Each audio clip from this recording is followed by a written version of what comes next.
பொதுவாக பிரான்சிஸ் எளிமையானவர், இயற்கையை நேசிக்கக்கூடியவர், வாழும் உயிர்களை நேசிக்கக்கூடியவர், சுல்தானை மனமாற்றம் அடைய செய்தவர், 5 காயம் வரம் பெற்றவர், இறக்கும் பொழுது நிர்வாணமாக தரையில் கிடத்துங்கள் என்று சொன்னார்.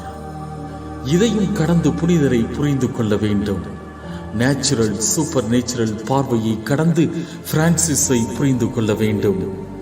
கணவன் தன் மனைவியை பற்றி கவிதை எழுதுகின்றார். இது ஒரு வகையான அன்புதான். அதே நேரத்தில் இரவும் பகலுமாக குடும்பத்திற்காக உழைக்கின்றார். பிரான்சிஸ் இவை இரண்டையும் செய்கின்றார். இயற்கையை நேசிக்கின்றார். His words are attractive. அதே நேரத்தில் அவர் உருவத்தின் அருகில் மண்டை ஓடு உள்ளது. I die naked on the ground என்றார். இவர் வாழ்வில் ரொமான்டிசிசம் இருந்தது. அதே நேரத்தில் வலியை ஏற்படுத்தக்கூடிய நிகழ்வுகளும் இருந்தது. ஒருவரை அன்பு செய்தால் இவை இரண்டையும் வெளிப்படுத்துவது உண்டு. Don't see Francis ideologically. He is not a philosopher. He is not a philosophical figure proposing the point of view. He is somebody in love. Romanticism அதே நேரத்தில் துன்பப்படுவது, இரண்டும் இவரிடம் பார்க்கலாம். According to Pope Benedict XVI, Christianity is the relationship to the person. We love him, we love Jesus. 16ஆம் நூற்றாண்டில் வந்த மறுமலர்ச்சி வேறு, Francis காலத்தில் முன்னும் பின்னும் வந்த மறுமலர்ச்சி வேறு. 12-13ஆம் நூற்றாண்டில் தான் the whole world became radioactive. It is a kind of rebirth in civilization. The devotion to Mother Mary came. Thomas Aquinas எழுத்துக்கள், ஸ்காலாஸ்டிசிசம் வந்தது இந்த காலகட்டத்தில் தான். இந்த மறுமலர்ச்சிக்கும் 16ஆம் நூற்றாண்டு மறுமலர்ச்சிக்கும் சம்பந்தம் கிடையாது. கடவுளை விட்டுவிட்டு வேறொரு ஒன்றை வணங்கினால் அது உங்களுக்கு எதிராய் போய்விடும். யாவே கடவுள் உண்மையானவர். உண்மையான கடவுளை வணங்காமல் பாகால் தெய்வத்தை வணங்கினார்கள். பாகால் வராததால் அவர்கள் உடலை காயப்படுத்தி கொண்டார்கள். They wound themselves in the process. சாட்டையினால் உடலை அடித்துக் கொண்டார்கள். இரத்தம் வெளியேறியது. Power, pleasure, wealth and honour வழிபட்டால் அவைகள் உங்களுக்கு எதிராக திரும்பிவிடும். Power, pleasure, wealth and honour சமூகத்தில் கடவுளாக கருதப்படுவது மிகவும் வேதனையை கொடுக்கின்றது. In the book of Genesis, we find the liturgical procession. கடவுள் கடைசியாக மனிதனை படைக்கின்றார். ஏனென்றால் we are meant to lead the creation for the true worship. We lead the nature to the Father. Nature is not our mother. If you say mother, that is a paganism. That is a naturalism. கடவுளால் படைக்கப்பட்ட அனைத்தும் சகோதர சகோதரிகள் தான். இதுதான் சரியான பார்வை. We lead everything to the Father. Saint Francis gave the new name to the nature.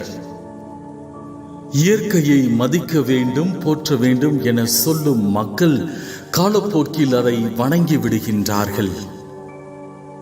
உடல் நலம் உங்களுக்கு கடவுளானால் you cannot be healthy. Nothing is wrong with health. When you worship health, you cannot remain healthy. Sex, power, pleasure, wealth, honor எல்லாம் இது போன்றதுதான்.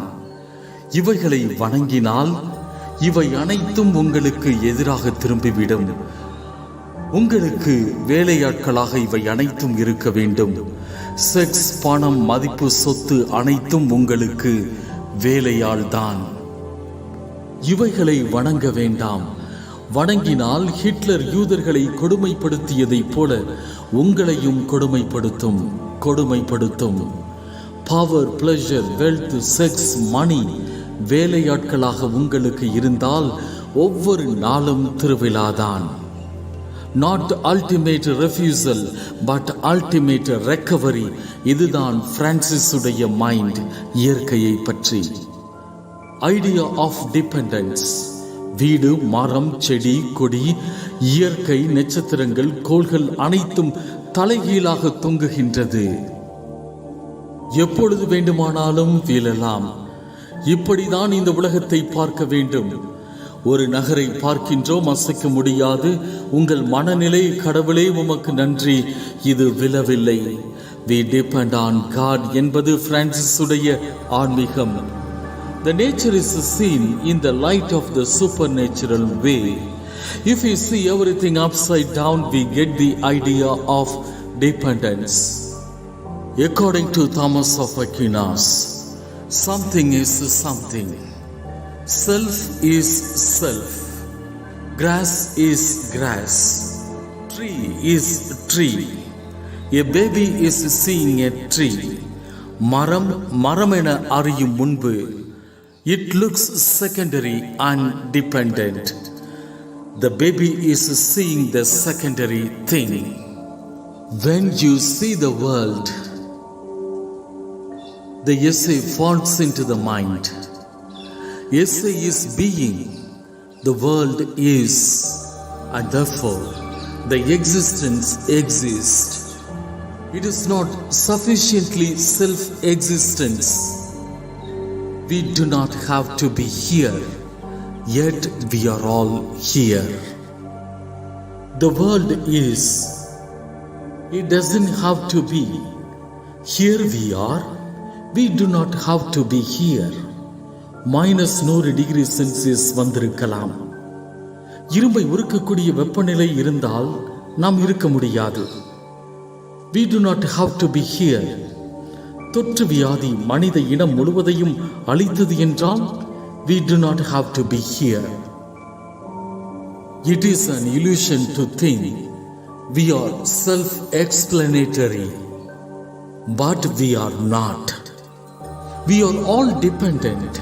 We are all hanging. The entire creation is hanging. So we must come ultimately to some reality which does explain the self. இதனால் தான் Thomas Aquinas சொல்கின்றார், essence and existence coexist. It does exist through the power of its own essence. சர்க்கரை எங்கிருந்து வந்தது? கடையிலிருந்து.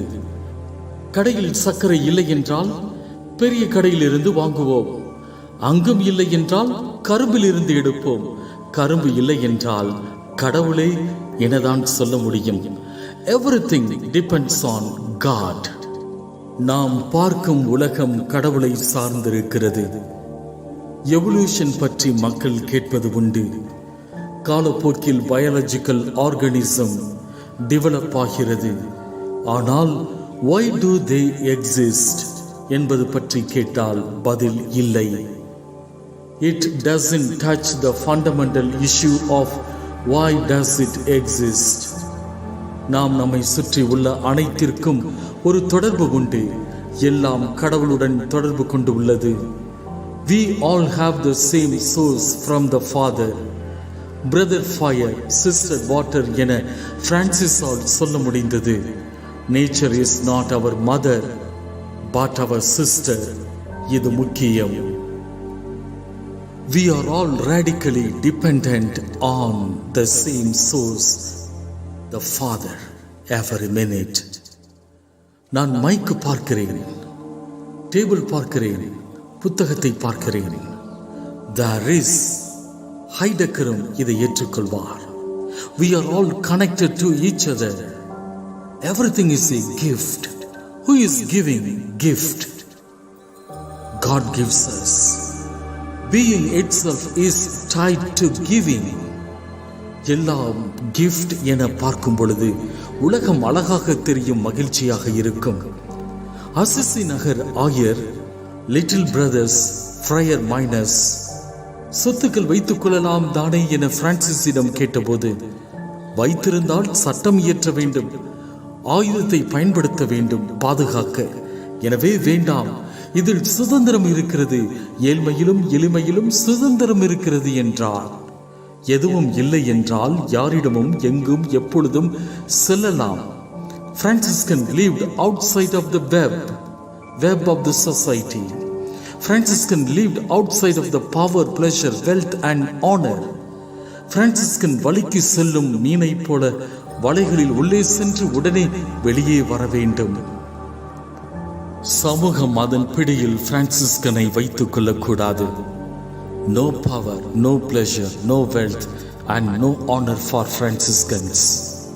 Franciscan have a great evangelical freedom. 12 பேரில் ஆரம்பித்த Franciscan சபை ஒரு சில ஆண்டுகளில் உலகம் முழுவதும் பரவியது.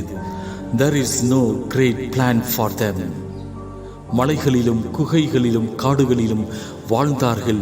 உலகில் உள்ள எல்லா இடங்களிலும், குறிப்பாக கிறிஸ்துவத்திற்கு அச்சுறுத்தல் ஏற்படும் இடங்களிலும் இவர்களை பார்க்க முடியும். The ordinary man cannot be free from the world.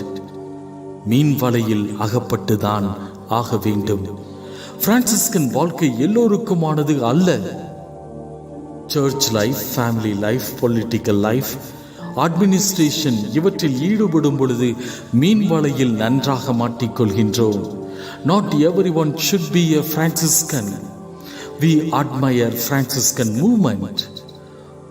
Francis இறந்த பிறகு 100 ஆண்டுகளுக்கு பிறகு ராடிக்கல் பிரான்சிஸ்கன் பாவர்ட்டி உலகம் முழுவதும் பரப்ப வேண்டும் என்று பிரான்சிஸ்கன் ஆர்டர் சொன்னபோது திருச்சபை வேண்டாம் என்றது. People saw Francis the new Christ figure. இயேசுவின் போதனையினால் யூத மதத்தில் இருந்து கிறிஸ்துவம் பிரிந்து வந்தது. பிரான்சிஸ்கன் போதனையினால் Francis spirit should not escape from Christendom என்பதில் தெளிவாக இருந்தார்கள் பிரான்சிஸ்கன்ஸ். Franciscanism should not be the new religion. திருத்தந்தை வேலை இப்பொழுதுதான் முக்கியமானதாக கருதப்படுகின்றது. திருச்சபையில் பிரான்சிஸ்கனிடம் உள்ள எல்லா நல்லதையும் எடுத்துக்கொள்ள வேண்டும். திருச்சபை நல்லது என வைத்திருப்பதை பிரான்சிஸ்கன் எடுத்துக்கொள்ள தேவையில்லை. பவர், பிளஷர், வெல்த், ஆனர் இருக்கலாம். அட்மினிஸ்ட்ரேஷனுக்காக திருச்சபை பயன்படுத்தலாம். Power, pleasure, wealth and honour are something connected with God. Don't play with them. They should be given to you from God as gifts. Amen. Amen.